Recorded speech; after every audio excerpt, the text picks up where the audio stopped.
नमस्कार, मैं हूं राहुल चौधरी और डीएनपी इंडिया में आपका स्वागत है। इंडी गठबंधन के सूत्रधार और बिहार के सीएम नीतीश कुमार के बयान को लेकर इस समय राजनीति गरमाई हुई है। प्रधानमंत्री से लेकर सत्ता पक्ष के बड़े बड़े नेताओं ने नीतीश कुमार के साथ साथ विपक्षी गठबंधन इंडिया को निशाने पर लिया है। और ले भी क्यों ना, बात ही कुछ ऐसी है। दरअसल जनसंख्या को नियंत्रित करने के लिए बिहार विधानसभा में महिलाओं के बीच शिक्षा के महत्व पर जोर देते हुए नीतीश कुमार ने मंगलवार यानी 7 नवंबर को सदन में कहा था कि कैसे एक शिक्षित महिला अपने पति को शारीरिक संबंध बनाने के दौरान रोक सकती है। अब बिहार के सीएम नीतीश कुमार ने जो शब्द इस्तेमाल किए थे और जिस तरह के इशारे किए थे वो मैं ना तो आपके सामने बोल सकता हूं और ना ही उन्हें दिखा सकता हूं। सोशल मीडिया का जमाना है, शायद आप पहले ही देख चुके होंगे और सुन भी चुके होंगे। सबसे पहले जानते हैं कि इस मामले पर प्रधानमंत्री मोदी ने क्या कहा। पीएम मोदी ने मध्य प्रदेश के गुना में चुनावी रैली को संबोधित करते हुए बुधवार यानी 8 नवंबर को कहा कि अलायंस के नेता ने विधानसभा के अंदर माता बहनों के सामने ऐसी अमर्यादित भाषा में बातें की जिस पर उनको कोई शर्म नहीं है।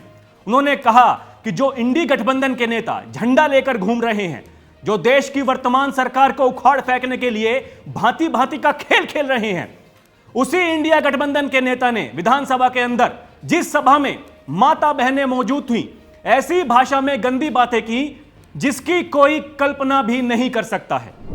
इतना ही नहीं, पीएम मोदी ने आगे कहा कि गठबंधन का एक भी नेता माता बहनों पर दिए गए बयान के खिलाफ एक शब्द बोलने के लिए तैयार नहीं है। वो नेता आपका भला कैसे कर सकते हैं? कैसा दुर्भाग्य आ गया है? कितने नीचे गिरोगे? दुनिया में देश की कितनी बेइज्जती कराओगे? पीएम मोदी ने कहा कि महिलाओं के सम्मान के लिए जो हो सकता है वो केवल मैं कर सकता हूं। पीएम मोदी ने साथ ही कांग्रेस पर निशाना साधते हुए कहा कि ये लोग सिर्फ अपने बेटे बेटियों की चिंता करते हैं, वो लोग सिर्फ अपने बारे में सोचते हैं, देश के बारे में नहीं सोचते हैं। हालांकि इन हमलों के बीच बुधवार को नीतीश कुमार ने माफी मांग ली। उन्होंने कहा कि अगर मेरे कहे शब्दों से तकलीफ हुई है तो मैं अपनी बात वापस लेता हूं, मैं अपनी निंदा करता हूं और खेद प्रकट करता हूं। विपक्षी सदस्यों ने कहा कि मुख्यमंत्री शर्म करें, मैं ना सिर्फ शर्म कर रहा हूं बल्कि इसके लिए दुख भी प्रकट कर रहा हूं। मैं इन सारी चीजों को वापस लेता हूं।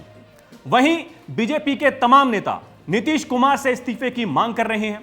हंगामे की वजह से बिहार विधानसभा की बैठक बुधवार को शुरू होने के साथ ही स्थगित कर दी गई और गुरुवार को भी ऐसा ही हुआ।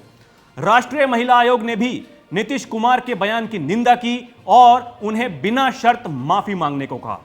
इसके बाद बीजेपी के नेताओं ने क्या क्या कहा, एक बार आपको वो भी बता देता हूं। बीजेपी के नेता मनोज तिवारी का कहना है, लगता है कि नीतीश कुमार आजकल गंदी फिल्में देखकर सो रहे हैं, इसलिए उन्होंने ऐसा बयान दिया है। वहीं बीजेपी के नेता और केंद्रीय मंत्री ज्योतिरादित्य सिंधिया ने कहा कि उन्होंने ये बयान देखा भी नहीं था, उन्हें किसी ने फोन पर वीडियो दिखाया जिसमें नीतीश ने सदन के अंदर यह बयान दिया है। इस बात की जितनी निंदा करो उतनी कम है। ज्योतिरादित्य सिंधिया ने आगे कहा कि इस देश में हम मातृशक्ति को देवी की तरह पूजते हैं। इसी मातृशक्ति के बारे में इतने बुरे तरीके से विवरण करना देश के हर व्यक्ति पर कलंक लगाने जैसा है। बीजेपी की नेता और केंद्रीय मंत्री स्मृति ईरानी ने कहा कि कांग्रेस के इंडी गठबंधन के नेता बिहार के मुख्यमंत्री नीतीश कुमार ने बिहार में महिलाओं के लिए ऐसी अभद्र टिप्पणी की है, मैं उसको ना तो बोल सकती हूं और ना आप सुन सकते हैं। उनके बयान पर कांग्रेस के नेताओं को साफ सूंघ गया है। किसी भी नेता का कोई बयान नहीं आया। वहीं बीजेपी के कद्दावर नेता और लंबे समय तक नीतीश कुमार के राइट हैंड कहे जाने वाले सुशील मोदी का कहना है कि नीतीश कुमार मानसिक रोग से पीड़ित हैं, उन्हें इस्तीफा देकर किसी अच्छे डॉक्टर से अपना इलाज कराना चाहिए। वहीं महाराष्ट्र के अमरावती से निर्दलीय सांसद नवनीत राणा ने कहा कि नीतीश कुमार को बिहार की जनता को उत्तर देना चाहिए। आपके दिमाग में कितनी गंदगी है उसे अपने घर तक सीमित रखें। आपके विचार स्पष्ट तरीके से दिखाई दिए।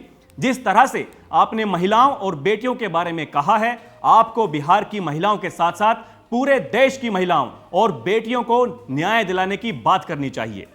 इस देश की बेटियों को आपका माफीनामा नहीं चाहिए। इनके अलावा भी कई नेताओं ने इस पर सख्त टिप्पणी की है। पर यहां सबसे बड़ा सवाल यह है कि विपक्ष का एक भी नेता इस पर कुछ बोलने को तैयार क्यों नहीं है? सबने चुप्पी साध रखी है। सबने अपने मुंह पर ताला लगा लिया है, सबके मुंह में दही जम गई है। विडंबना तो इस बात की है कि कुछ नेता तो उनके समर्थन में उतर आए हैं। बिहार के डिप्टी सीएम तेजस्वी यादव का कहना है कि सीएम साहब के कहने का लोग गलत मतलब निकाल रहे हैं, वो तो सेक्स एजुकेशन दे रहे थे। अरे भाई साहब, विधानसभा ही मिली आपको सेक्स एजुकेशन का पाठ पढ़ाने के लिए।